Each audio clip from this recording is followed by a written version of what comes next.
This is something we are going to talk about today. If you're someone who doesn't live under a rock, you are pretty much aware of this. This is the all-new Tata Sierra back from the dead after almost 2 decades.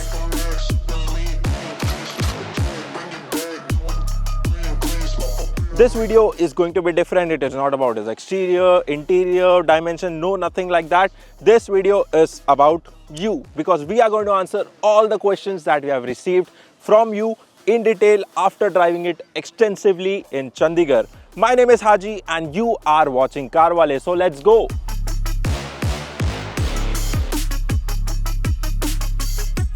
So let's get the essential out of the way. Well, this is the Tata Sierra, available in 7 variants. There's Smart Plus, there's Pure, Pure Plus, Adventure, Adventure Plus, Accomplished, and this is the top spec Accomplished Plus version in the turbo petrol, guys. Well, that is the new engine. You have 3 engine options: 1.5 litre NA petrol, 1.5 litre turbo GDI and 1.5 litre diesel engine, all available with manual and automatic gearboxes. Well, about the prices, while filming this video, we only have the price of the base variant, which starts at rupees 11.49 lakh, and that is for the Smart Plus variant. No need to guess, people, we now have the variant-wise prices of the new Sierra. Well, not all of them, as the top spec Accomplished and Accomplished Plus variants are yet to be revealed. The NA petrol range starts at rupees 11.49 lakh. The diesel, on the other hand, is on offer from the Smart Plus variant, priced at rupees 12.99 lakh. Meanwhile, the turbo petrol is only available with an automatic gearbox with prices starting at rupees 17.09 lakh.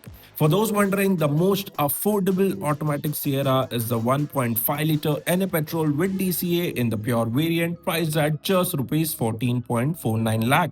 What are your thoughts on the pricing? Does it impress you? Let us know in the comments. And while you are at it, please subscribe to our channel. It helps us bring top quality content to you. So that was the prices. Now let's answer your questions.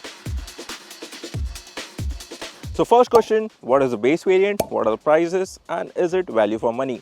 Well, the Smart Plus is the base trim. It is available with the petrol manual and diesel manual with a starting price of rupees 11.49 lakh. And as for the value for money thing, well, in the base variant itself, you get plenty of features.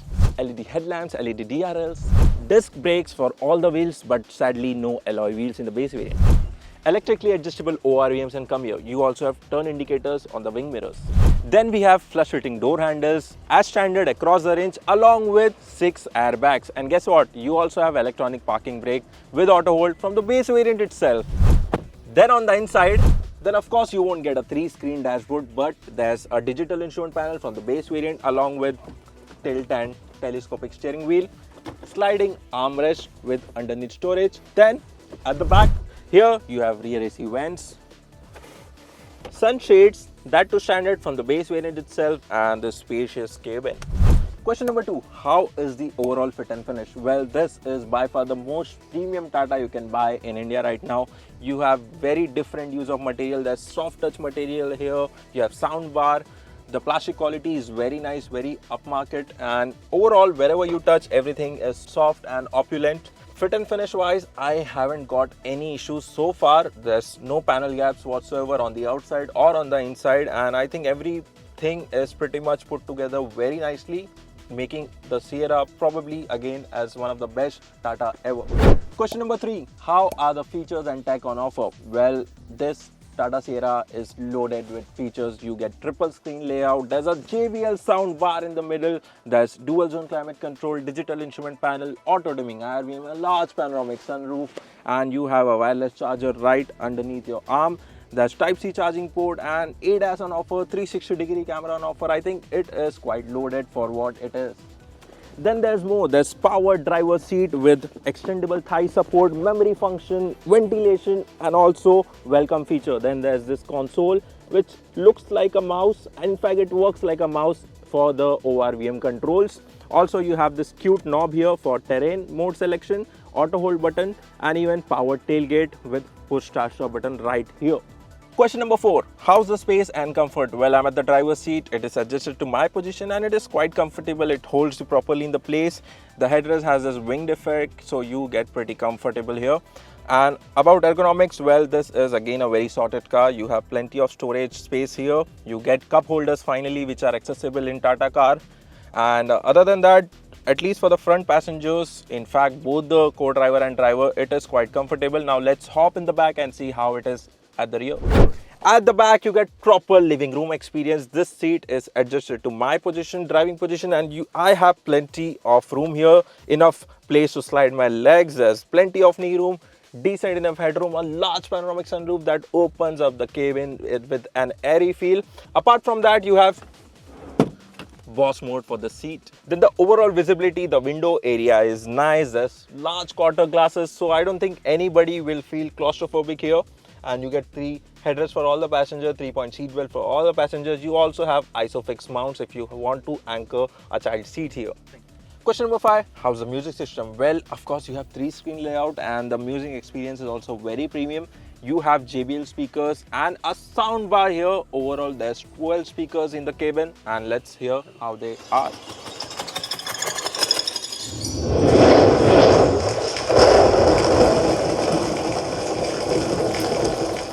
Well, thanks to Dolby Atmos, you get this 3D 360-degree surround music experience, which in fact feels very premium for this price segment.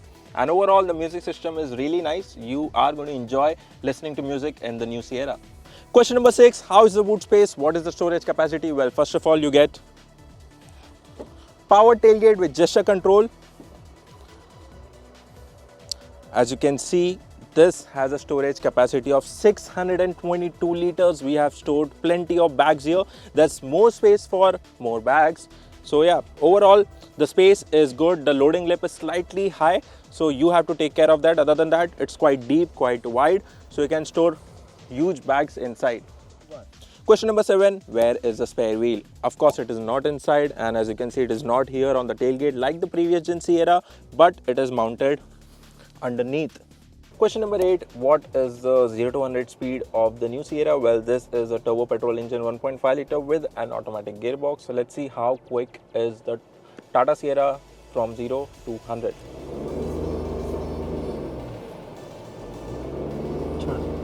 Back.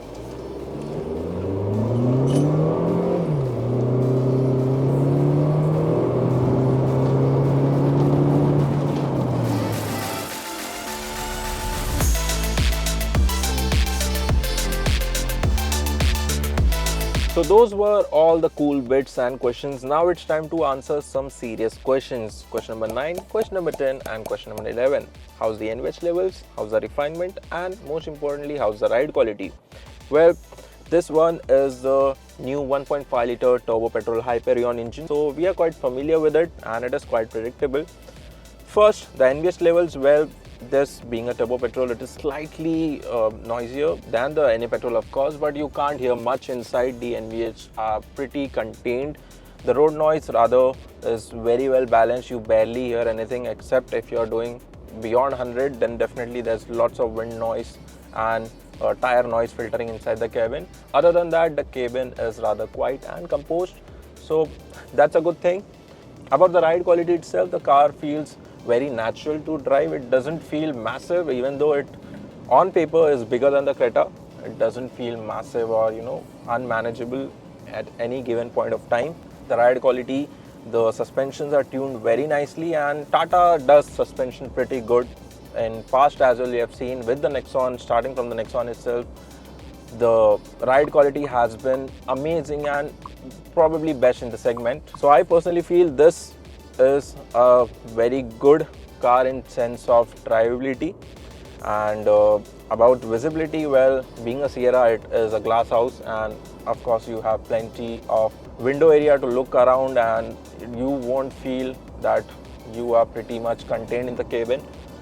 You feel connected. The steering feedback is good, and I'll rather appreciate the ride quality on be it the speed bumps or potholes. It manages itself very well. The car doesn't feel out of the place or rather throwing you around. It feels very composed. Then coming on to refinement, the turbo petrol engine is good. I mean, in terms of performance, it is on par with its competition like the recently launched Tata N-Line. So the refinement is good. Engine responds pretty nicely. It's not grumpier when you push. It is as what you expect from a turbo petrol engine. and it is quite good to drive. So once you pick up the highway speeds, it feels slightly floaty on the go, but nothing uncomfortable or something you wouldn't like. It is quite planted, and even the body roll is handled pretty well by this car and the suspensions. This particular version rides on 19-inch wheels, so that's ride quality is not compromised at all. You have smaller wheels, of course, in the smaller variant. And about the performance, that is your question number 12. How's the performance of the turbo petrol engine in the Sierra?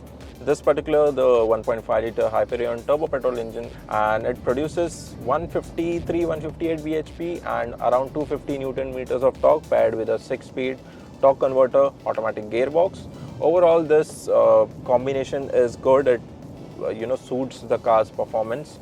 It doesn't feel heavy. Of course, this car is bigger than, you can say, Creta in terms of size, but it doesn't feel heavy, top heavy. Performance of this engine is rather good. You get 2 drive modes. There's city and sport. So right now it is in city. Once I put it in sports, you can instantly feel the engine being more lively. It goes and pick up speeds pretty well. This is a good test of how the suspensions are. A very rough patch, and I feel the car handled itself pretty good.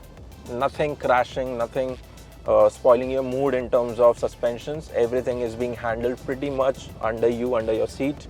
So it is easier to maneuver in low speed, manageable on high speeds. You can drive it very comfortably. Sincerely, it won't feel hectic to drive this car. In fact, it masks its size and weight quite well. You doesn't feel the length and width of the car once you're on the move. So yes, in terms of performance, I don't see the turbo petrol engine of Tata lacking anywhere in terms of competition. It is right up there, competing with the Koreans and even the Mahindra's turbo engine. Gear shifts are also rather smooth. You don't feel any sort of jerks. Or being Tata, there has been flaws in the past with the gearbox. It has been slightly notchy, but so far so good. You haven't faced any issue in terms of gear shifts. So now it's time to answer the most asked question, which is question number 13. What is the mileage? Kitna deti hai?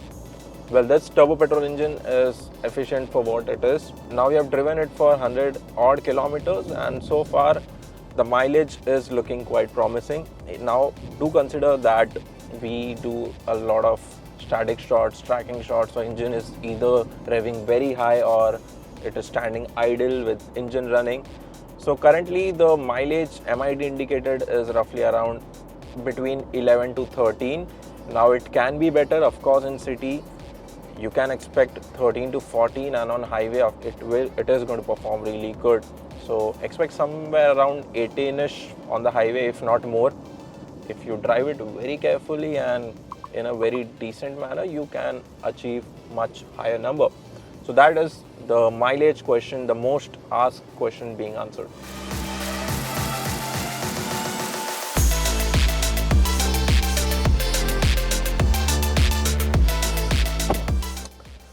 So with the new Sierra, Tata is really trying to hit the nostalgia spot for a lot of individuals like me, who has been watching this car growing up in late 90s and early 2000s. And let me tell you, they have done a pretty good job with this one in terms of, inducing that nostalgia into the modern practicality and modern Indian automotive landscape. About the new Sierra, it is quite loaded in terms of features. The variant and powertrain distribution is amazing. Base variant starts at a much accessible price of 11.5 lakh, and overall there's no limitations in terms of features, space and comfort. And one thing which a Sierra owner would love is the distinctive styling, which the OG Sierra was the one which was popular for. So in the crowds of the Hyundai Creta, Kia Seltos and all the similar looking mid-size SUVs, well, I think Tata Sierra has definitely made its place. This was Haji Chakralwale. You were watching CarWale. Thank you for watching.